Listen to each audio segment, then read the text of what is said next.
আমি কোনোভাবে পেয়েছি আনরেস্ট্রিক্টেড অ্যাক্সেস ইজিপ্টের সমস্ত পিরামিডগুলো এক্সপ্লোর করার।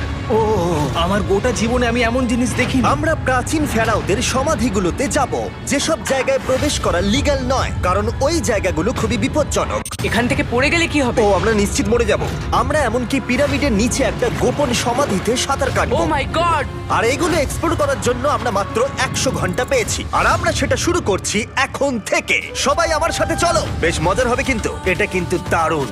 কেউ একজন 4500 বছর আগে পাথরটা এখানে রেখেছিল। একদম, এই পিরামিডটা প্রায় 4500 বছরেরও বেশি পুরনো। আমরা যে পথ দিয়ে যাচ্ছি সেটা মিশরবিদদের মতে রাজা খুফুর সমাধির দিকে নিয়ে যায়, সেই ফেরাও যিনি সম্ভবত পিরামিড তৈরি করতে বলেছিলেন। ওয়াও! এই যে ঘরটা দেখছেন, এটাকে বলে গ্র্যান্ড গ্যালারি। আমরা এখনো অব্দি এই পিরামিডের কতটা ঘুরলাম? আমার কাছে এই প্রশ্নের কোনো উত্তর এই মুহূর্তে নেই। ও উত্তরটা খুবই ভালোভাবে দিল আমাকে। এর পরের ঘরটা হলো